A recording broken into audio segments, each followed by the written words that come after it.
Welcome to On the Couch with Caroline, where we'll be finding out what makes people be the impossible. Please enjoy the episode. Hi, welcome to Caroline on the Couch with the fabulous Christine Envel on our first ever episode.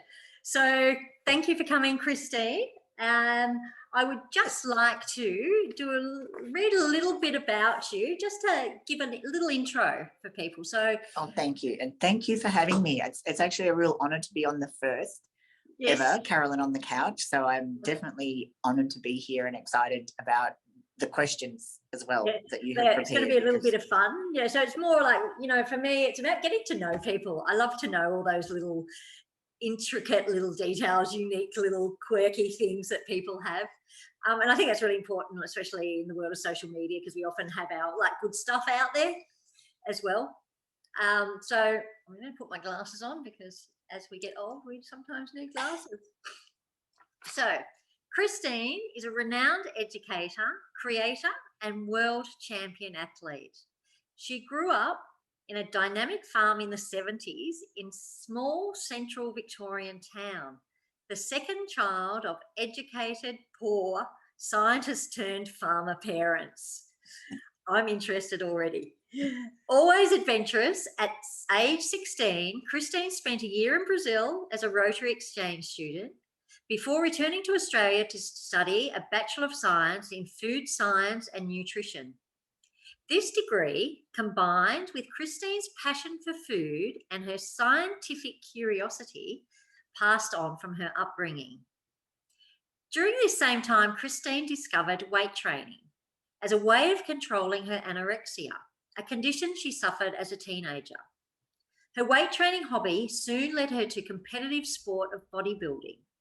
In 4 short years, competing at 23, Christine became known as Australia's most muscular woman, and by 29 had won 3 overall world titles and become a professional bodybuilder in the prestigious IFBB, competing at the Miss Olympia. That is just phenomenal.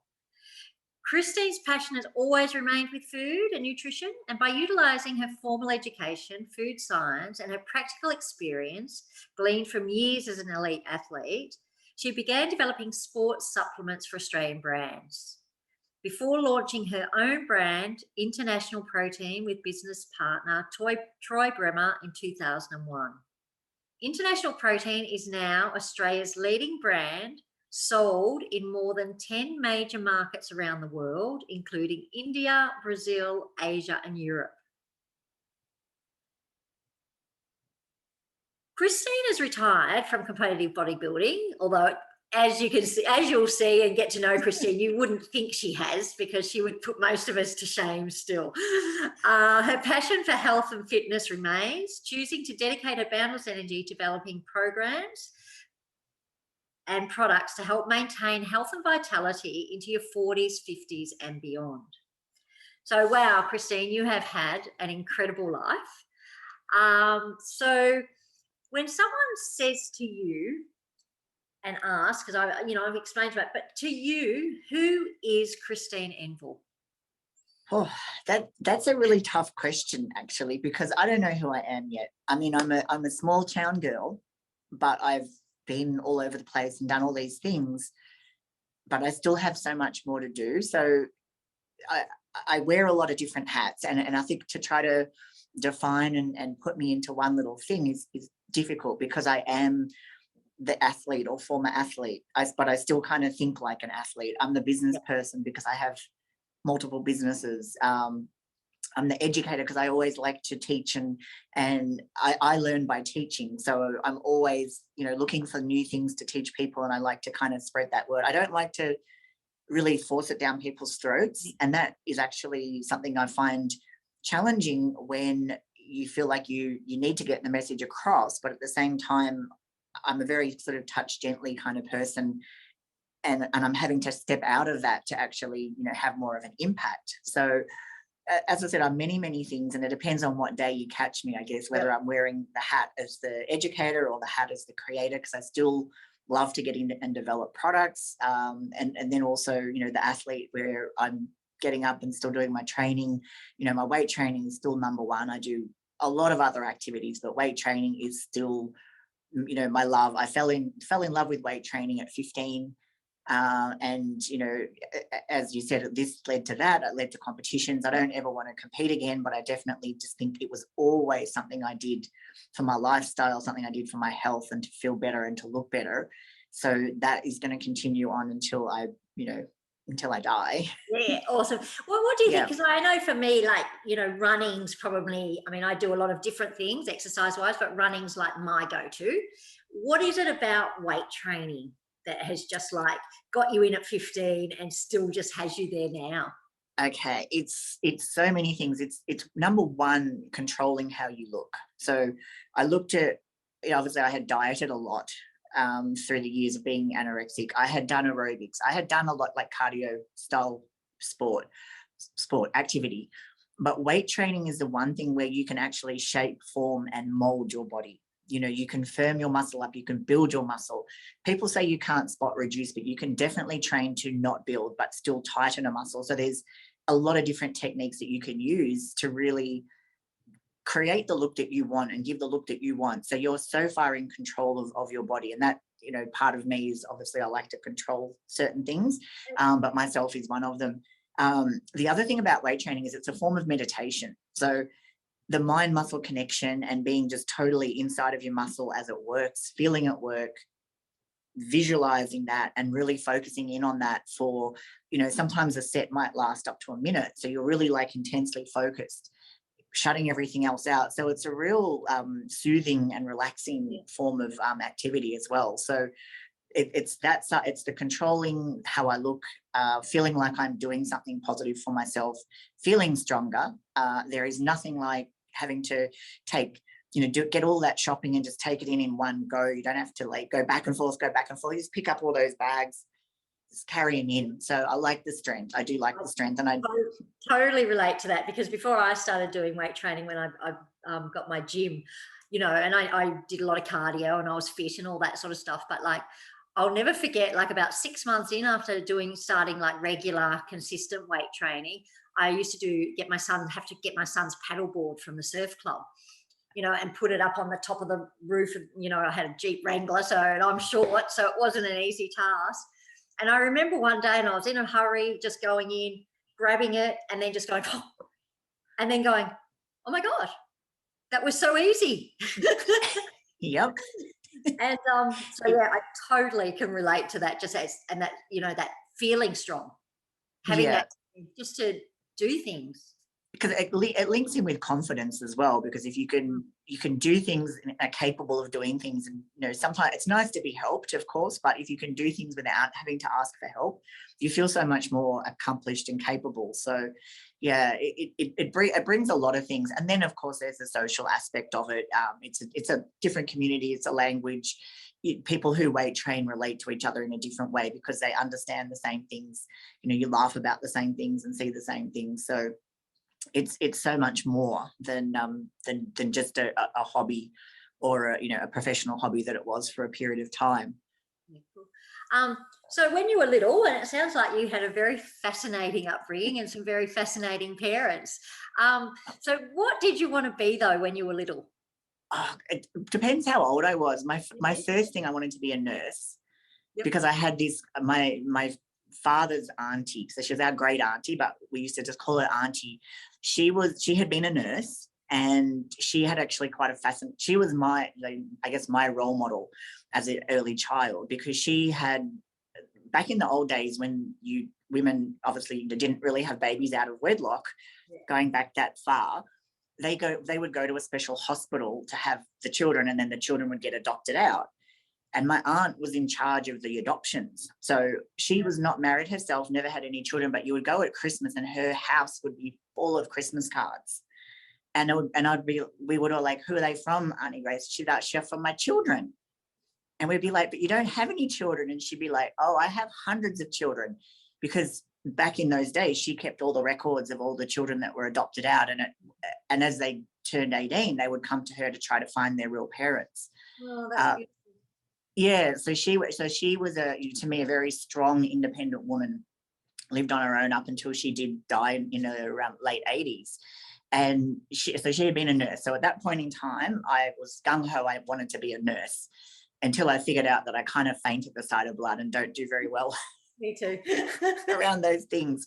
But yeah, I definitely had a different upbringing because, as I said, I grew up on a farm and it was a biodynamic farm, which back in the 70s, people weren't worried about organic, let alone biodynamic, which is a kind of a whole step above organic. And my parents had been totally hippie back then.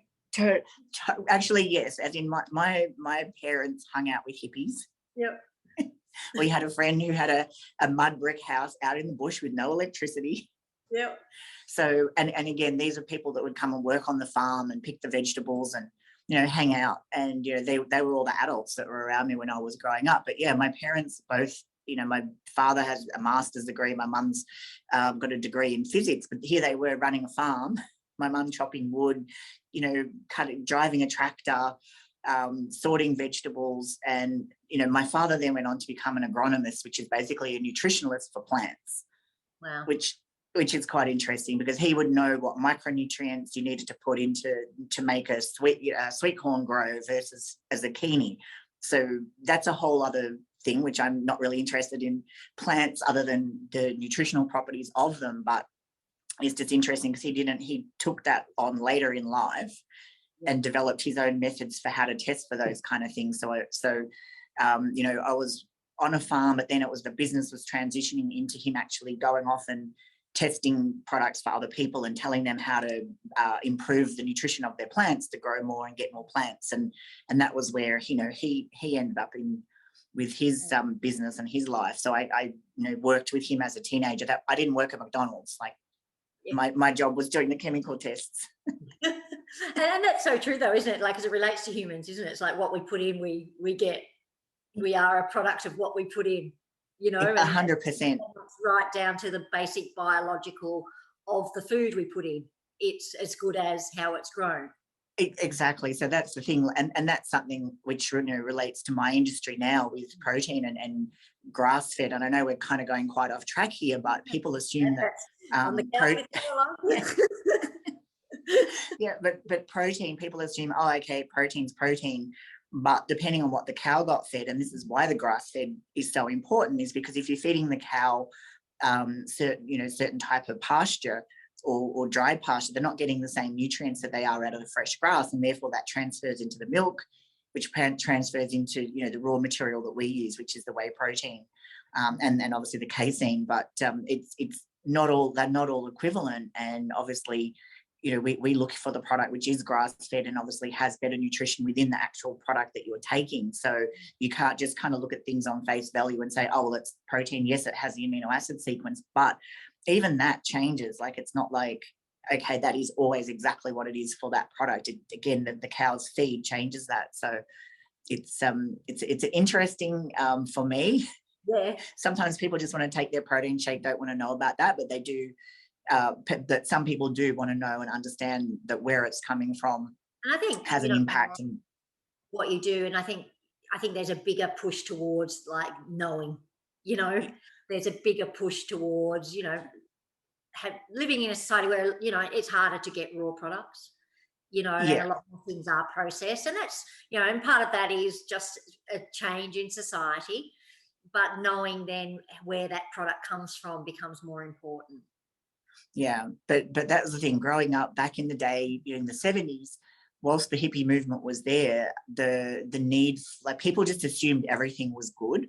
So to try to go and sell a product that was biodynamic, it was just, people didn't want to pay a premium for it. So I remember my parents putting in a lot of hard work and not being able to get any premium, unlike now, where obviously, for an organic product, you'll pay a hell of a lot more because there's a lot more goes into it. So yeah, it's, except for my pet hate where all the organic stuff in the supermarkets wrapped in plastic.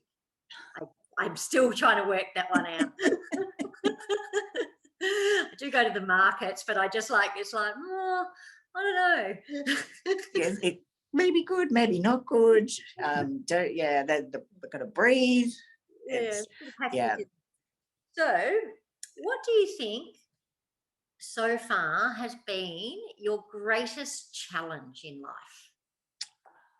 It's that's another really, really tough one, because once I've gotten through something, I no longer see it as a challenge.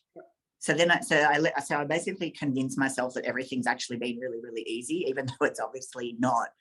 Um, for example, I guess when I was competing before I turned professional, to actually get my pro card was probably one of the biggest challenges that I had. And people probably now couldn't relate to that, because there's a system in place where if you do a certain competition in Australia, you automatically get a pro card out of that. But back when I was competing, they didn't have that system for females. So and they had brought it in for the men probably about 6 years prior. So when I first started competing, there was literally no real avenue to turn professional. Like, you competed, and I got to a point where I was getting called Australia's most muscular woman and being told I couldn't compete amateur anymore, because it was kind of like, well, you're outside of the standard. And I'll be like, but I want to go professional. Oh, but you can't do that. And I was kind of stuck.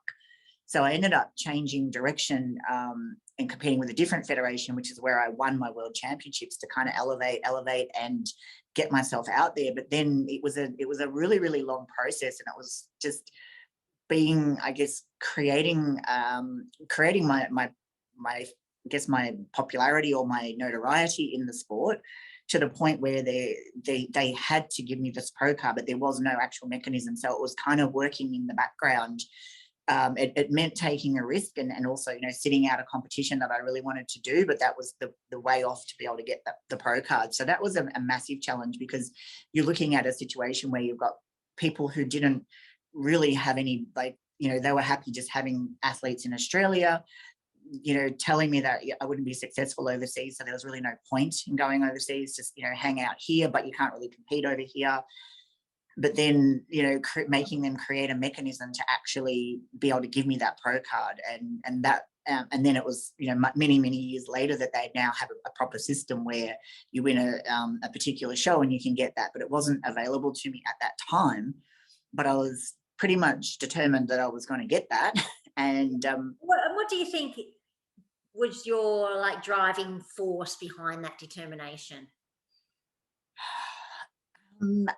I had set my mind to it, as in, but well, actually, I have to say it was probably also a lot to do with my my business partner, who at the time was my husband, and he, I guess, had that belief in me as well. And again, a lot of things I do, I'm very, very cruisy about it. Like, oh yeah, if I do it, it's great. If I don't do it, but then he said to me, look, you are the same standard as these women. You can compete against them. And it was only after I actually did get the card that I realized that I had wanted it. So I think subconsciously, I had really, really wanted it, but I wasn't kind of acknowledging that. I think I've just lost your video. Sorry, yeah, someone has just tried to call me. An unknown caller ID has tried to call me. I think I was meant to have it on airplane mode. So I think it was really that I'm a very curious person. And also, when someone says that you absolutely can't do it because everyone before you hasn't done it, or it's not, there's all these reasons why not, I kind of need to find out for myself. Now, sometimes that's not always the best thing, because you might get not in trouble, but you could, you can waste a lot of energy sometimes. But at the same time, you do need to find out for yourself, and that's part of the experience. And if I, obviously I did go over there and I discovered that a lot of what they were saying around the politics was absolutely true. And that itself was something that I had to deal with and learn how to reconcile that, because it did mess me up from a mental standpoint when you are coming out of amateurs where best body wins, and then you go over and you do hit politics where it's like, oh no, but this person's done this show and this person's trained by that person, and all of that, and having to learn how to navigate a whole bunch of new politics. So in the one hand, yes, they were correct. It wasn't just going to be walk in the park, walk through. But at the same time, I felt that I had the right to find that out for myself, and then find my way of navigating that as well. So yeah, and obviously you were very successful at that. How did it feel when you won your first world champion? Relief.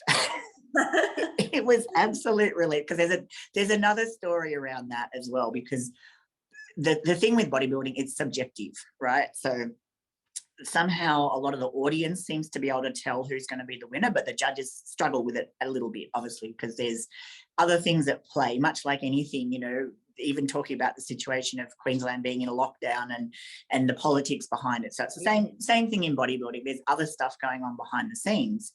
And I had obviously, you know, in the federation, they had height classes. So it was like tall and short. And I was a shorter person, but when in the Australian title, they had basically kind of wrapped the two divisions together. So I'd won the short class, but another person had won the overall. So, you know, so she won the free trip. So I had to basically, you know, beg my sponsors and my mother to loan me money to go over and do this world championship. And that, again, I believed that I could do it. Like, it was just this blind belief that I would be competitive over there. So I went over and I won my division, my height class, and I ended up going up against the other Australian lady for the overall title. Okay. And it's actually a very, very interesting story because we're both Australian and we've done the judging for the overall. So you win your class and you can go into winning the overall. And then we stood next to each other and they literally pointed between us and said, the Australians won. And I'm like, well, which Australian? But she's straight away like, well, it's got to be me. And she's like headed off, striking poses and going nuts. And then I hear this voice going, no, the other Australian. And it was like, oh my, so I was kind of like, I was vindicated. I mean, I'd been relieved when I'd won my height class because obviously it was like, okay, yeah, I hadn't just borrowed money off all these people for no reason. Like, it was justified. I pretty much walked in, you know, first time over there, beating the girl who was favourite. And obviously, you know, when they called her name in second and my name still hadn't been called, I was like, oh my God, it's actually happened. I'm justified. But the other one was it was just funny because I felt bad for her because she made that assumption and I'd kind of hung back and then of course, you know, presented the trophy. So that was like was it the Miss Universe competition where the winner had her crown taken off her. That's right. I'd rather be the one that they hand it to rightfully. Yeah. And the one who has it kind of snatched back off. So, but yeah, when you anything like that where there's a lot riding on it, because you know at that point there, it's almost like you know that you've been validated in terms of what you believe, and that other people are seeing the same thing that you see in yourself. So it wouldn't have stopped me training or anything like that if I hadn't have won, but the fact that you know, people from overseas were seeing me, so it wasn't just people from Australia, it was people from all over the world, different countries, you know, saying, shoot, you know, you've got really good genetics for this, and of course the whole thing of, why aren't you pro, what are you doing over here? And then having to explain, don't really have a way of turning pro, it's Australia. And then they're like, oh yeah, that's right, Australia. Yeah, and again, there's a whole lot of politics in bodybuilding. I mean, it's in every sport. I know I hear it in like lots of different sports, you know, whether it's surf lifesaving, triathlon, you know, boxing, cycling. You know, like, look at all, you know, over the years, the old favourites that have got a position to come back when all the, you know, these young upcomers aren't given the same opportunity. Yeah. And that's, I mean, you can't get upset by it. You just have to learn to navigate it, like understand it, don't block it out, and then figure out how can I actually make this work for me, rather than you know, spending a lot of energy kind of butting at it. You have to look at ways of going around. I'm not really big into playing it. You know, if it means kind of like, if it's something which I find unappealing, like, you know, have to like buy a present for somebody or something that doesn't really deserve it, because then that's a bit like icky, and people will do that. But if it's just like, you know, finding a more legitimate way, and we used to always have this saying, like, let's take away all the plausible excuses, and what that meant was, let's get rid of every possible flaw that you can in your build, like what you've developed, how you pose, how you tan, how your costume is, like everything, so that when you're on stage, they can't use something as an excuse. And then the audience looks and sees and says, oh my God, that looks great. So that was pretty much the approach that we took.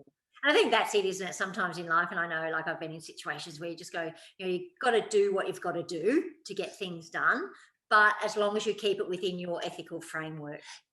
100%. Yeah. And there's always, you know, different ways. Even if someone's doing something unethically, I always find there's still another way to do a similar thing, but do it ethically. That's right. Because you have to live with it. Yeah, absolutely. Yeah. And I think that's what, you know, sadly, a lot of people forget in life that, you know, if you cross those boundaries with yourself, you know, you're always going to take that with you.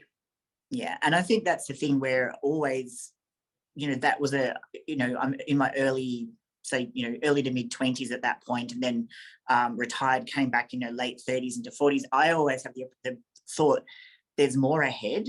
So you can't, burn a bridge or break something to the point, or break yourself to the point where something's going to kind of come back and block you from something in the future. So I guess it's a chess game, to use that. It's a bit of a cliche to use that analogy, but in chess, obviously, when you're playing, you don't just think about the move that's in front of you. You're thinking about the long-term strategy, and that's whether it's a business or anything. You always got to be thinking like, that's today, but what about in 2 years' time, 5 years' time, 10 years' time? Is that going to come back and bite me on the ass? Yeah. And I think there's a lot of politicians out there thinking the same thing. Yeah.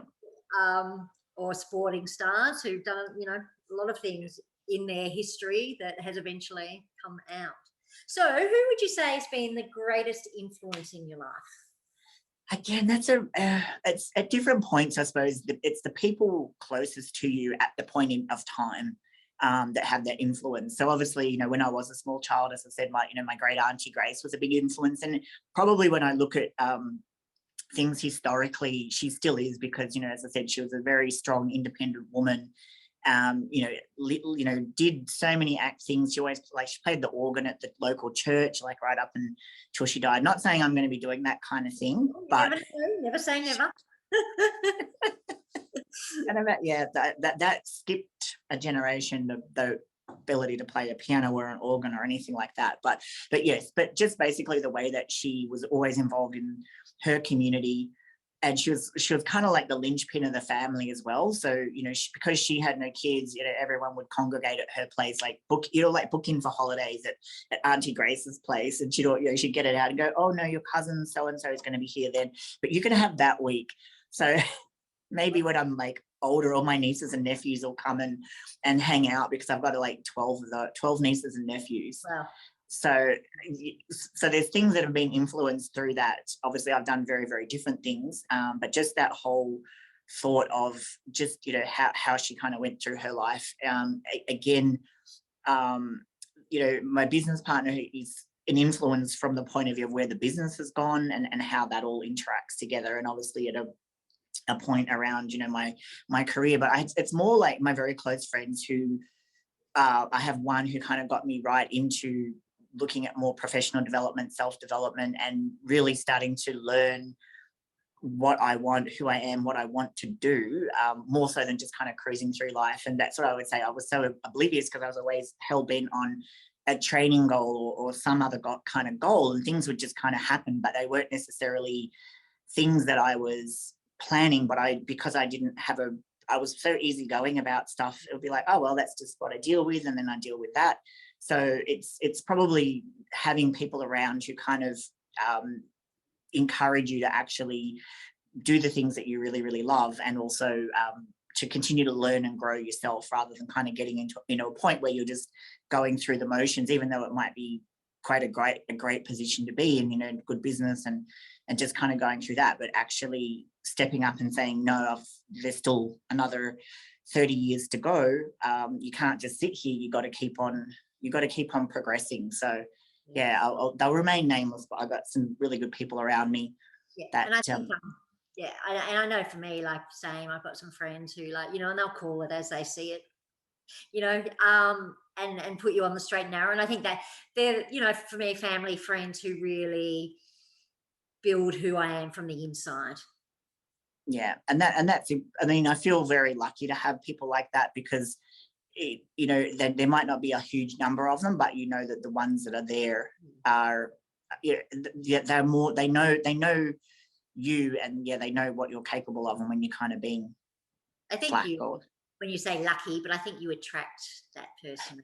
Actually, that is true. That is true. Yeah. What you put out, Yes. I guess one of my things is I do tend to kind of be, like I do downplay a lot of things. So, but yeah, I have noticed that again, the more that I'm kind of growing, the different type of people that I am, like yourself. Yeah, I get that one totally. Yeah. It's definitely. I have way less dramas in my life. I go, oh, if I don't like in my head create dramas, they don't all come toward me. Who would have ever thought that? So, if you could change anything about the world right now, what would it be? Oh, right now there would not be COVID. Yeah. Okay. Cool. that was probably very easy, because obviously my life before COVID was very much back and forth between the United States and here. My partner's over there, so it was a different life, because it literally is split across the two countries. But I didn't realize how much I had actually taken for granted, the fact that I could just jump on a plane, be over there, even if it was for 2 weeks, 3 weeks, come back, do what I needed to do here, because I like being in the business, but I like being over there. So that obviously has been a massive change to my lifestyle, to be in literally almost like the one place for so long.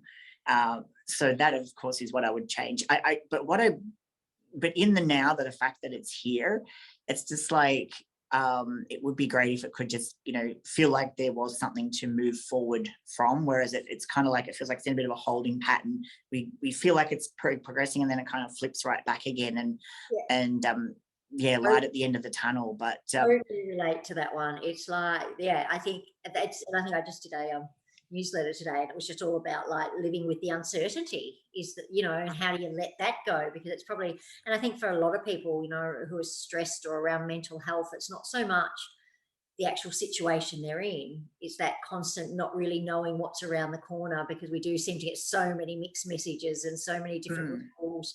And like I said, at the moment, I don't even know. I've got to get passes to get in my house, passes to get out my house. I don't know what I'm supposed to do this side of the fence and what I'm allowed to do the other side of the fence. And it's just, it's this crazy, uncertain future at the moment. And it would be nice to have someone stand up and say, okay, this is what we're planning. Boom, boom, boom, boom, boom. Yeah, and just do it. So that would be what I would change. But at the same time, it has been a great opportunity to consolidate and get things going, and to kind of really focus on a few things that are obviously going to come to, or are coming to fruition. Obviously, middle-age muscle movement has started during that time, because I have had time, I guess, where I've been able to put into doing that and developing that, and that will obviously continue. My partner's hugely supportive of that, but it's again, the ultimate thing was wanting to kind of bring it together in a gym over in the States, and running the seminars and training groups out of there. So that was kind of, the idea had been there from beforehand, and obviously very much in the future. And some of the things we're looking at were doing travel things where people would go for a weekend and have the full experience of the training and the nutrition and all that sort of stuff. What inspired you for that? I'm going to throw two questions here, because they'll probably come together. What inspired you for that, and what do you want your outcome and legacy from middle-age muscle to be? Okay, so obviously what inspired me was, as I came through and got into middle age, and found certain things changed. Obviously, metabolism, like speaking to different women at the gym, it seemed like either in your late 30s or early 40s, there was kind of like a fairly major shift in how your body handled food and how it needed to train. Even, from competing as in my early 30s, retiring there, coming back in my late 30s, I noticed there were different things around how I could train. So it was in seeing firsthand that you couldn't just do what you did when you were 20 and expect to get that same result. That was one thing. So I kind of started to think about the impact of what needs to change. How do we move forward? But then on the other hand, I kind of noticed where it was an age where people who weren't training and people who were training, there was kind of like a divergence was happening where you could be very, very unhealthy quite easily, having heart attacks, having major health issues in the early 40s even, whereas people who were training weren't having those issues. And there's so much research around about the impact and the benefit of weight training and following a correct diet. But it's like the more you get into your older age, middle age and older age, doing nothing versus doing something makes you further and further apart, but it's reversible. And I think the fact that it was reversible was like, well, hang on, how come everyone isn't doing this? And that's what I mean. I was never the person to tell someone to go train if they didn't train, because it's like, well, that's your choice. This is my choice. But now it's kind of like, well, do you realize that you're actually hurting yourself by not doing this? Because it's neglect. It's like you wouldn't not feed or walk your dog.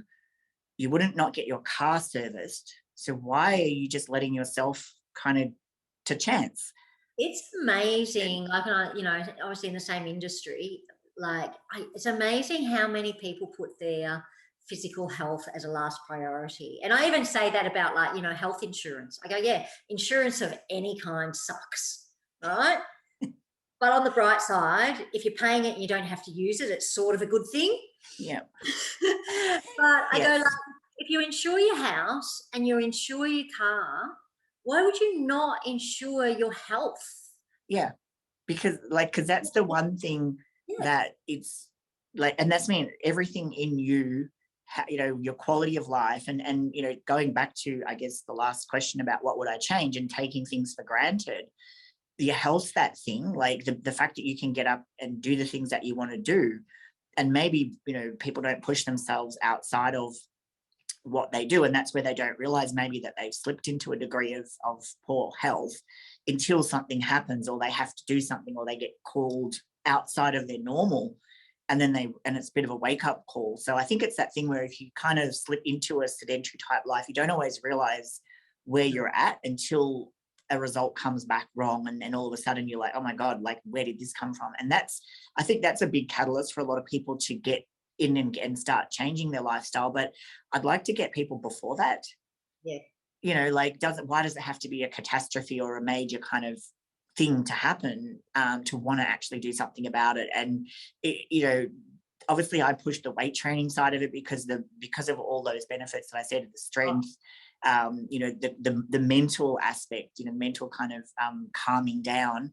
Obviously it burns calories. The more muscle mass that you carry, your metabolism stays where it should be. So it's all those benefits to it to help you, stay in shape. And then there's also it does improve your your blood sugar control and the other, the metabolic diseases. It's not just diet that helps with those. So that's what inspired. And I forgot the other part of the question, and I'm not sure if I answered it. Oh, so do I. But I get that totally. Like I said, for me, a big shift in my health has been my weight training component, and whether that, I don't do a massive amount, but I do enough that it benefits my running, it benefits my metabolism, it benefits my just general overall health and strength to do the things I need to do. That's, and I think, it's not, people, I think sometimes, people think of like big sweaty men pushing, huge weights around and stuff like that. And, it's the other thing about weight training is it's like you do it at your level, like the programs that you can use. Yeah.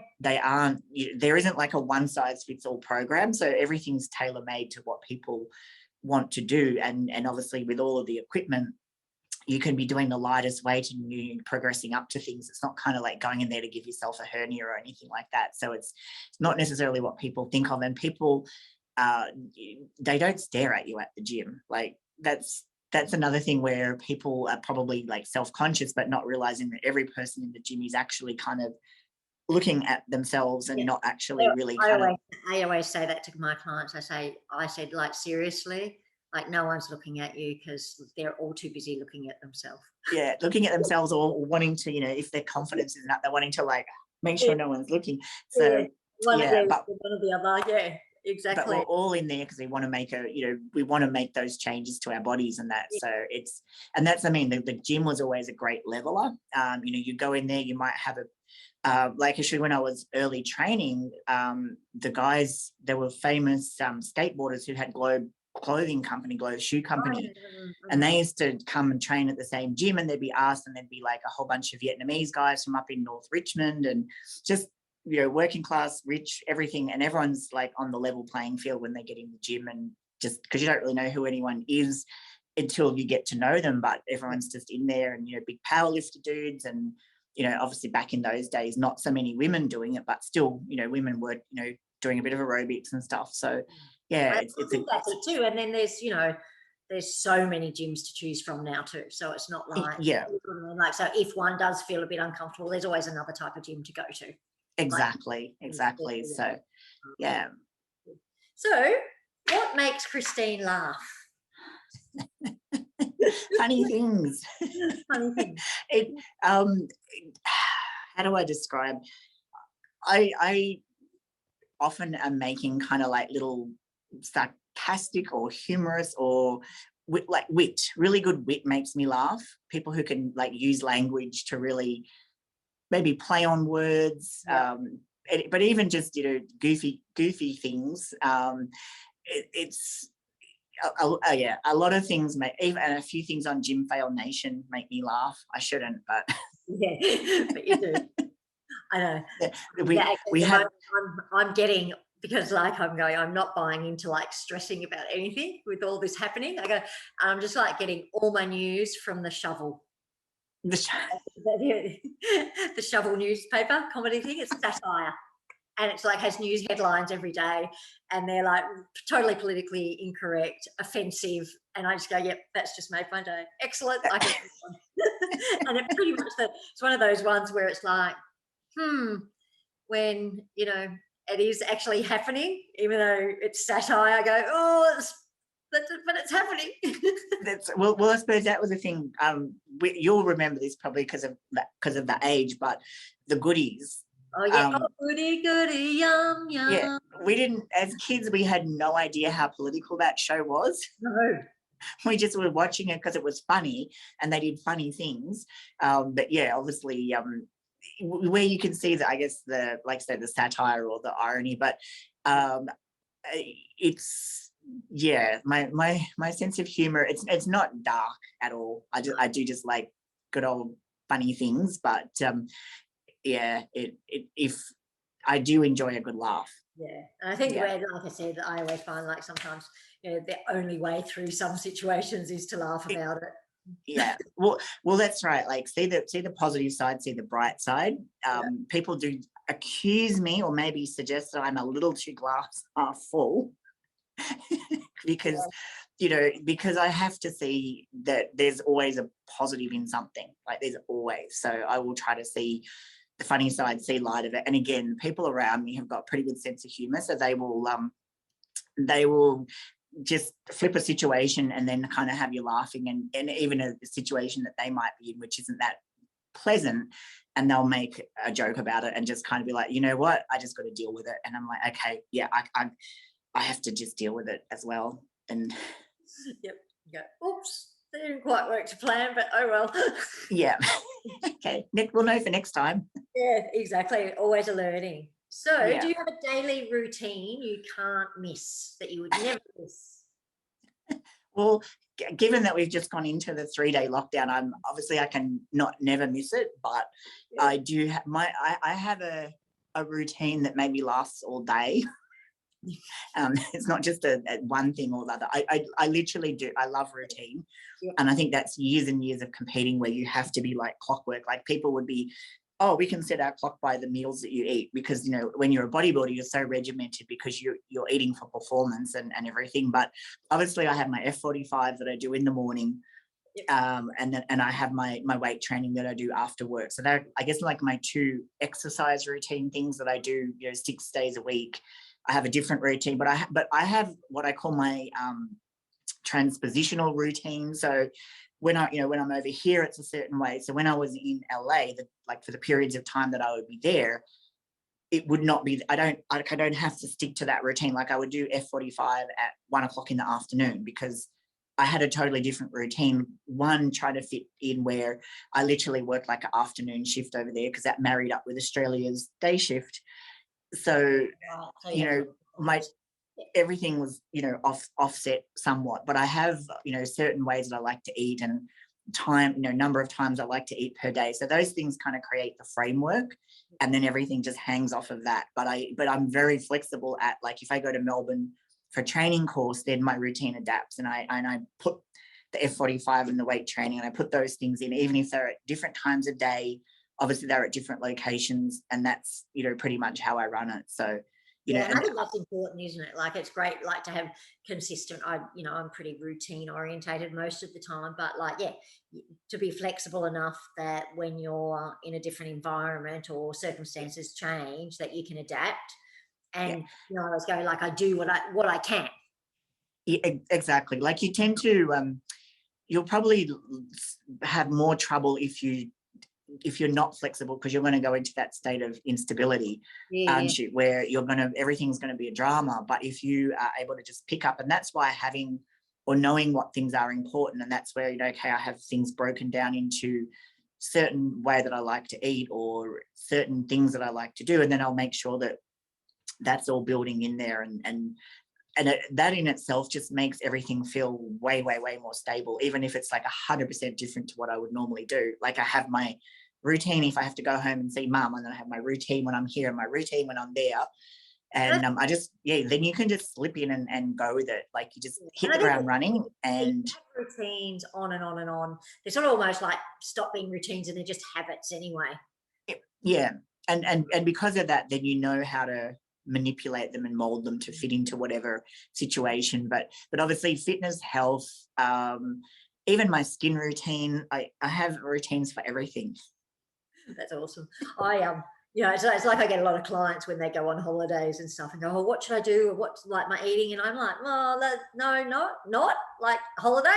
Yeah. That's what you should be doing, holiday.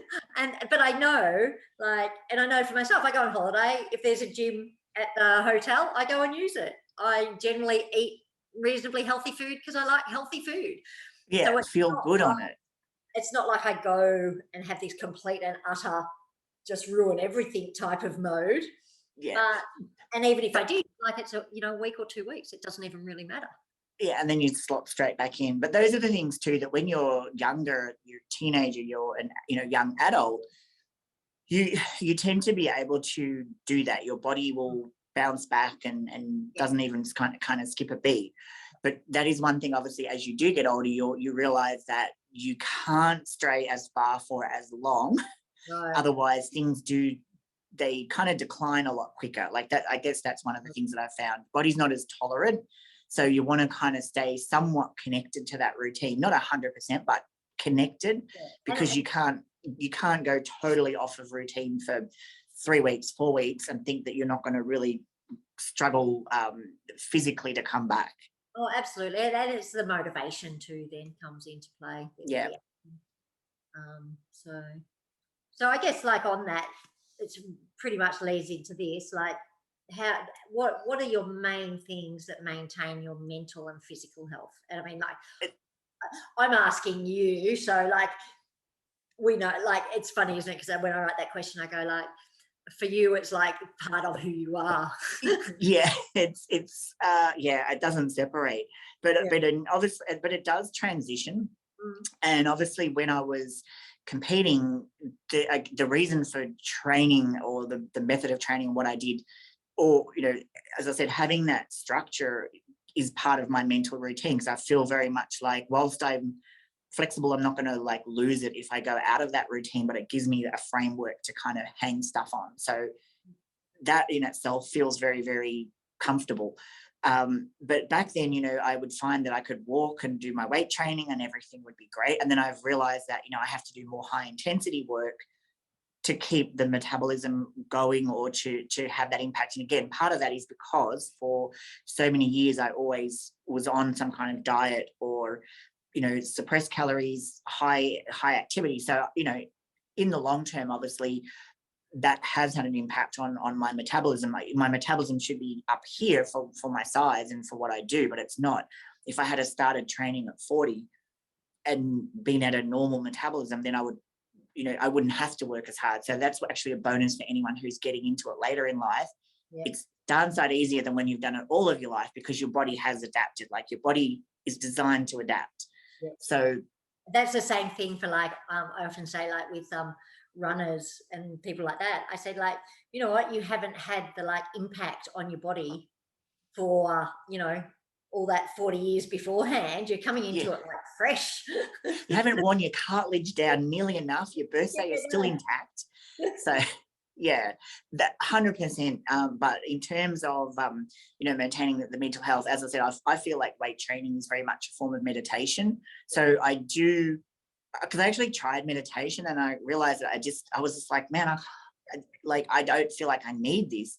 And then when I kind of got into it and looked at, like, what am I trying to do, and the ability to focus on something for that period of time. I have a really good concentration span because of having to focus and, mentally lift the weight at times. So I think that escape, get in the gym, not talk to anyone, and just do that is very much keeps kind of like a mental, very much mentally healthy connection with my people, like the people who are closest to me, even if I'm physically not able to see them. Like, the connection is like, if it wasn't for electronic devices, I don't know what I'd do, but it's they're constantly with me, if that makes sense. Like, we're always connected, and that's important to know that I can kind of reach out. It probably brought me closer with my family as well, like we have a family group and get to see what all the nieces and nephews are doing. So that's actually been, I love that part of social media, like that connection, with school friends, who I might not have seen for 20 years, then next minute you're all connected again. And it's lovely. Yeah, and that's the beautiful part of it. So that's a big part of it, is like staying connected. You would know about the love languages, and Aaron Sansoni, our mentors, I guess, extra take on that, and the addition of the digital connection as being one of those languages. So it's very much, happens that connection works to keep me mentally sane.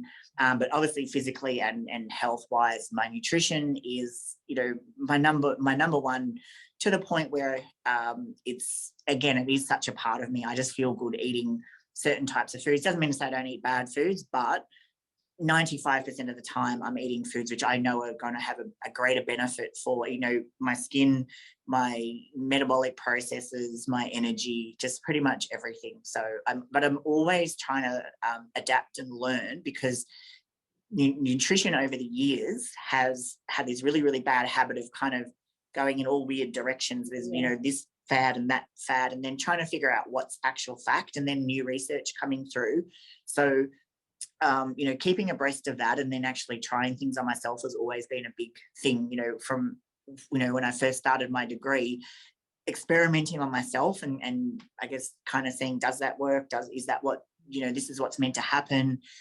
Do I have a benefit from that? Or, is that, like, for an example, talk about an apple being slow to hit to make your blood glucose rise. But if you ever have a low sugar moment, even an apple will bring you back, like, really, really quickly. So it's that kind of like, what does the science say, but then what happens when I actually do it, and is there a difference? So I'm very big on that. And I think that's a huge point, because I think that's the one downside maybe of, like, social media and connection, is there's so much information out there.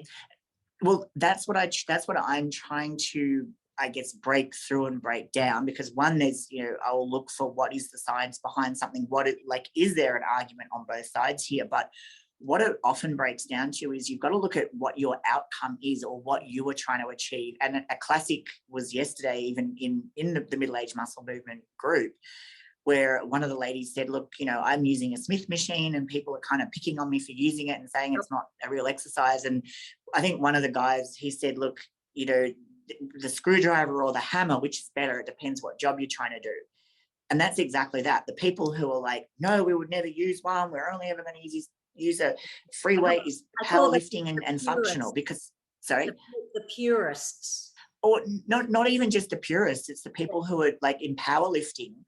You don't get the luxury of using a Smith machine, you've got to do it on the bar. So you getting your strength up on a Smith machine isn't going to translate to you being able to compete and use and so you've got to train for what you're doing. And if you're trying to do functional work, then you're worried about that. I'm trying to grow muscle, so I'm going to use whatever I can to grow muscle. And a Smith machine is a great way to grow muscle because you can focus on pushing more weight than what you necessarily could because you're not bringing in other stabilizers. So it's all of that thing of and I'm trying to teach the people in the group is don't jump on it and only look at it from your point of view. Understand why someone's saying what they're saying, but look at what you're trying to do and see how that applies to you. And that's the same thing with nutrition. There's so many different diets out there, and there's probably not a lot that have survived today that aren't or don't have some valid type of science behind them, or they are suitable for a specific type of person or done for a specific reason. So you can't attack that if you don't know what the person's reason and what they're trying to achieve is. Yeah, exactly. And I think that, there's a big thing in the running community. What are the best running shoes? And like, it all depends on your foot. Yeah. And your legs, really. Exactly. You're tilting in, out, flat. Out. How long are your legs? How far are you running? How, all that sort of stuff. Yeah. Yeah. So, but I can see how like it is, I guess it's an analytical skill of being able to determine whether something has a, factual basis. Is it suited to you? So, but always, I guess, when people go into something, they need to understand, like, what are they trying to achieve? Like, what are they trying to do? And then judge what that information is doing in relation to that, like really looking for those specifics, I guess. And that's the thing with the middle-aged muscle, that's more specific for individuals, isn't it? Yeah. So, yeah, as in the what the group is about. Well, it's like muscle, of course, people in it are coming from a whole bunch of different powerlifting and bodybuilding and just fitness and a whole lot of different things. But the one thing in common is that they all want to actually either have visible muscle or be strong or do some form of weight training. So it is a specific niche, but within that it's like it's kind of like saying just because you have the sport involves a ball doesn't mean to say it's the same thing, because you obviously got like football, soccer, rugby. It's the same kind of thing. We all use the same equipment, kind of, but it's totally different sports. Yeah. So which one of your life achievements, and there's been a lot, which one do you think means the most to you? Oh, gosh. I don't know. It's really hard to pick a most. International Protein just had its 20th birthday, or this year essentially is 20 years. Oh, wow. So that one, that's probably the biggest, because it's obviously my career, my bodybuilding career has kind of spanned longer than that. But this is the thing with International Protein, was the name International Protein wasn't a mistake. It wasn't an accident that it has international in it, because we always wanted it to go international. Always wanted to have that connection. It wasn't just Australia, and now we do. We export, as you said, India, Hong Kong, and Singapore. Some of our main ones. Vietnam. We've gone into Brazil. So it's the fact that there's people all over the world eating the products that I developed, and the basis for those products is around my own nutritional theories. So that and it's something like I've seen the whole protein industry develop and change. And, we've got formulations that were from 20 years ago are still very, very relevant today, because I don't develop fads. Like, I really develop something which I believe works. So that in itself is just because of how it's grown, it's still growing. And, when you have a 20-year lifespan, one of the things that we realized a couple of years ago was that everyone, like our customers, had kind of aged with us. So our customer demographic had kind of shifted upwards, but there's all these kids coming in below, coming in young into sport and didn't know who we were. So we did change a few things, upgraded the packaging. So we are also, always reinventing ourselves. So say that again. So did you get on TikTok? No, funny that you say that, because we were actually just talking about that in our last marketing meeting. Yes. But we have a young, lady who looks after our social media, and she's way more in touch with what that age bracket likes to see. And obviously our reps are probably in their sort of late 20s and early 30s and stuff. So it's just kind of just for something to have gone that long and still be That's an amazing achievement. Yeah. So that definitely would be one of the biggest, and we still have new products to come, and I'm excited to think about what else can we develop, and that, because as I said, my passion is product development. That's what I loved about my uni course more than anything, was being able to actually take a product, bring it to life. We also have our other business where we're doing that for other people. Like, basically, we do contract manufacturing. So someone comes to us with an idea and we turn that into their dream. Like, that, to me, to be able to give people like the idea and then here's a physical product that is exactly what you dreamt, imagined, and then they go off and sell it and everything. So I think, I don't know the exact numbers, but I would say that we probably have a very large proportion of a lot of the product that's sold in Australia is made by us. And, I'll walk into different shops and gyms and I'm like, us. I had a part in that. Yeah. Really, like that whole ripple effect of improving people's lives, Yeah. And obviously the team that we've built. So obviously the other business is much larger in terms of, how many people we employ and that, and just to be able to see that team grow, to be able to have people have jobs with us and buying houses and having kids and, seeing them all grow and progress and everything is really, that is a very, very proud thing as well. So it's kind of, it's only 12 years old, so it's a little bit younger than International Protein, but it's a bigger entity because of the manufacturing side of it and what we have. So yeah, lots more to see in this space. I can just feel that. Yes. So what advice would you give to people who have a dream of doing something, but they're just too scared to follow it? They have to start with baby steps. Like I'm actually not the person that's going to go and say, just quit your job and chase that dream. I'm the person that's like, lay that foundation, get that set, and then take the next step. Like, that's, as I said, I'm fairly conservative with a lot of things, and with with International Protein, as again, we had the product, we were going. I stayed working for a lot of the time because I could do the things I needed to do outside of my normal job, and I've said, once we get to this particular turnover, I can join the company. Like, the company can afford me. So I'm actually very much let's get here and take the step. Same thing when we had our first warehouse and we started Prestige Blending. We had to have a certain volume so that we could support the manufacturing and support people that we could employ, because we didn't have capital. And we wanted to do it with our own money. So if someone has a dream, you can start it as your side hustle. You can. And again, this day and age, there's so many avenues. Like, if you want to write a book, you don't have to wait for a publishing house to publish you.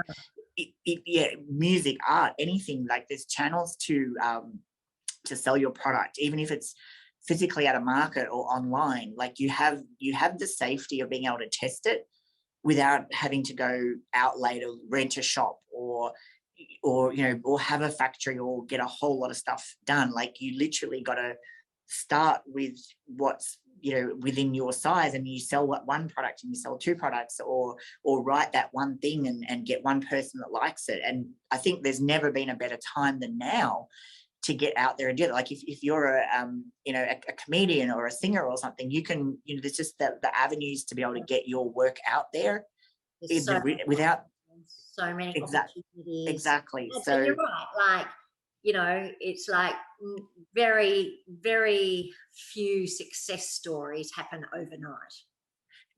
If it appears like it was overnight, you just noticed it. Like, they actually put in, goodness knows, it's often years and years of work that goes into any type of success. So I agree with you. Just start with something and just keep chipping away. Yep. And I think the like, yeah, you really have nothing to lose. Like if because you don't have to put a lot of money into it to get something started, like on a small kind of a scale, you know, like just, yeah, the access that we have these days is absolutely incredible. And the thing is, you'll get very instant feedback. Like, you know, you see how quickly things can, you know, get around. If someone likes something, it will get, you know, it will get noticed. Yes. Oh yeah, absolutely. So, and I guess you sort of covered this a little bit when you were talking about your experience with bodybuilding, but if something seems impossible or someone tells you it's impossible, what's your thought pattern around tackling it? Yeah, it's absolutely to start with looking at what part is actually possible. Because when you look at something, nothing is one singular thing. Like it's always either made up of lots of different parts or there's lots of facets to something. So you look at the situation and go like, what in this situation is actually possible? Like what can I do? And then tackle that one. And then you'll then reassess when you get to the next part. But in saying that, you've got to also be very realistic about what is actually impossible. Like if I turn around today and go, oh, I'm going to become an NBA basketball player, then like there is no way I can make that possible. Like there is like zero about that which is possible. But I can. But if I wanted to go and play basketball, I'm sure I could find a community league or something where they were really desperate for a player who was 5'3" who can't play. I used to play basketball, 5'2", so it's all right. I played when I was 14 and still 5'3", but I was really not any good at it. But but you know what I'm saying. It's like if I really wanted to play basketball, I could go and find somewhere to play basketball. But it's where do you actually want to take it? And I think it's being the difference between people, you know, being dream killers and kind of, you know, telling you can't do something when really they're actually looking out for you because, you know, you got to go spend a lot of time and money. I always think that, and I know it's sad, but like when people go on those talent shows and I'm like, oh, and it's the ones that get really disappointed though, and I'm like, oh, I think someone might have wanted to tell you that before you went on national TV, but or maybe that was why they let you go on national TV, because they were like, well, we can't tell you, so someone else can. I think with stuff like that, like that's where I realize, like you realize like what real talent is because you think, oh yeah, I'm kind of okay at this, and then you see someone who's like really good at it and you're just like, oh my god, like that's a whole other level I didn't even fathom actually existed. No, and I think though too, like for me, like I look at those people who are naturally talented and I just go, oh my God, that's so amazingly wonderful. You know, whereas we get a lot of people pulling them down. Oh, they're just born like that. Or they don't have to put in the work and they don't have to do that. And I go, well, who cares? Like, good luck to them. You know what I mean? If they're successful and they still, like I said, even if you're talented, you still have to work hard. Exactly. But you know, if someone's naturally beautiful or naturally talented or whatever, I go like half your luck. You know, make the most of it. but isn't that the thing? Because I think for majority of people, like you kind of are naturally drawn to the things that you will do well at. So like in those people pursuing that, it's like they are still, like say working so damn hard to get there. Even if they have the most beautiful voice, they still have to do the, you know, go through the politics because it's in everything. They still have to do the hours of practice. I mean, you did the speaker event with me, so they still got to look after their voice. Like they still have to do those exercises, and they still have that risk of that. And of course, as we know, like, you know, mental health doesn't, you know, discriminate. So, you know, everyone's often got their own battles that they're fighting that we don't know about as well. Yeah, but absolutely, like, you know, my two big things would be do a bit of a critical assessment as to how realistic is it. If it's something where it's totally unrealistic, then I guess, you know, look for what is the next best option, like what can you live with? And then, but if it's something that you absolutely are and you're getting feedback from enough people that it's, you would be good at it, then, and if it becomes a blockage, then yeah, you just find the way around it. Look for as my business partner would say, go around the fence, don't go over the fence or through the fence. Like, we'll find the way around it.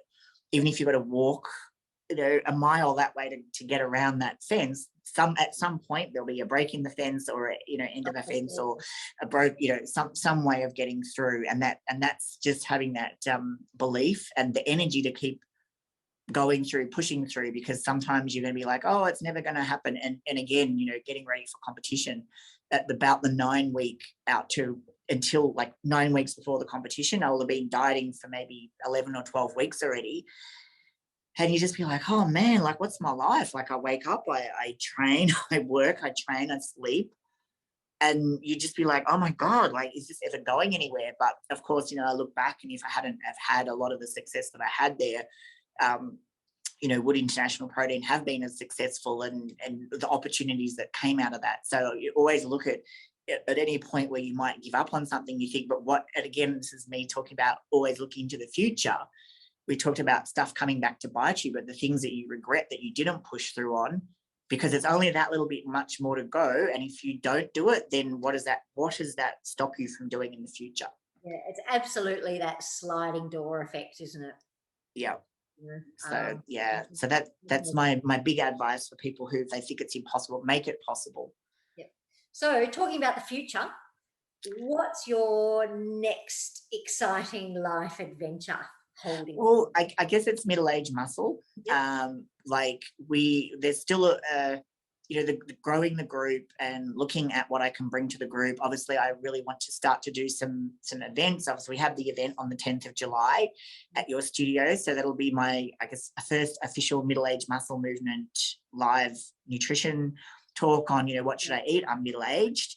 So I'm super excited about that. But from there, obviously, we want to do one-day events, bigger events, and really go deeper on different things, because nutrition and training, it's been a lifetime for me, like, of doing this, and I'm still learning. So I think that just kind of goes to show how much there is to learn that you can apply, or I can apply, and other people teach them how to apply it to have a better life. And even if it's it's a small change, a small difference, if something that I can say, teach, do, show can have that impact. So that's the next. Now, obviously from that, there can be so many things that I would love to do. But obviously the focus right now is getting the educational side of it going, and getting more people inspired and enthused, and armed with information about how to be healthier, live healthier, have a stronger mindset. And actually, just wanted to show you something that I have here, which I haven't actually shown the group yet, but that's my that's our logo.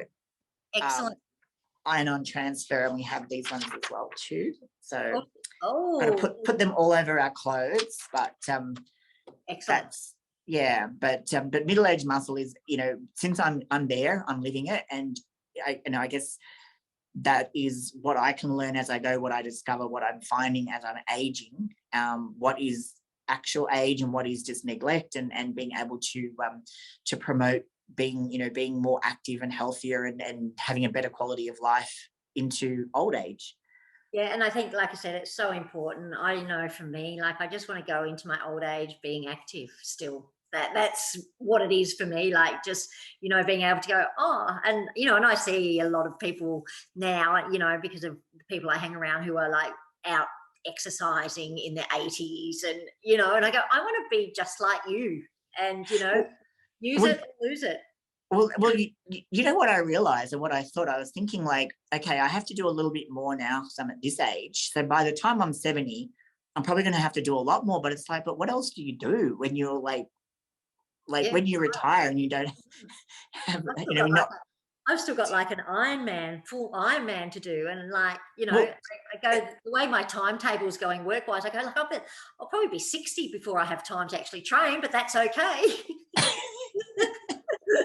but it's exactly that, isn't it? If it means that half of my day is made up maintaining my physical activity, I would rather do that than be sitting on the TV sitting on the TV, sitting on the couch watching TV, or doing crossword puzzles. Like, I want to be doing something physical. So if it means being physical to stay physical, then that actually really, really suits me. So Totally yeah, honest. Well, Christine, it's been absolutely lovely having you on tonight. it has been wonderful. Again, I'm really excited and honored that I was your first guest. Yes, thank you. And thank you to everyone who's watched on the webinar or out in Facebook live time. Now, Christine, if anyone wanted to get in touch with you and discuss anything you've talked about tonight, where would they find you? The best place to find me, if they are a Facebook person, then my Facebook page is Christine B. Envel. I have a profile, Christine Envel, but the B. Envel is the business profile. Or they could look up the Middle Age Muscle Movement and join the group. If they're over 35, they certainly are welcome. And there, I post a lot more content and a lot more tips and things than I do on my other page, because that's more general. So those are the two main places. Otherwise, my Instagram social media is Senvall. That's CENVALL. And I do a lot of training stuff on the Senvall, but I'm contactable on any of those places. It's probably the easiest ways to reach out via social media. Yeah, cool. But very soon, we'll also have the ChristineEnvel.com website.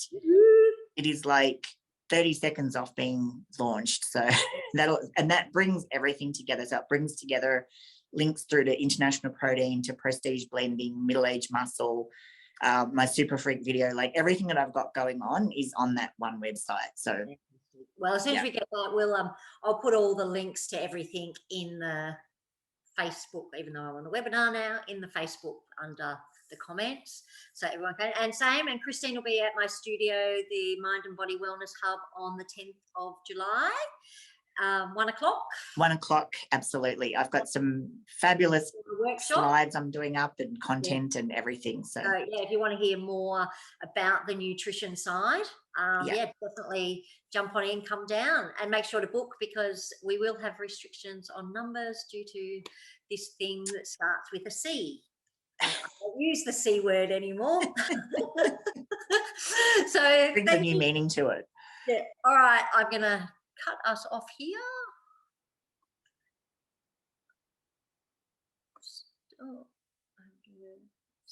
Stop there. You want to stop cloud recording?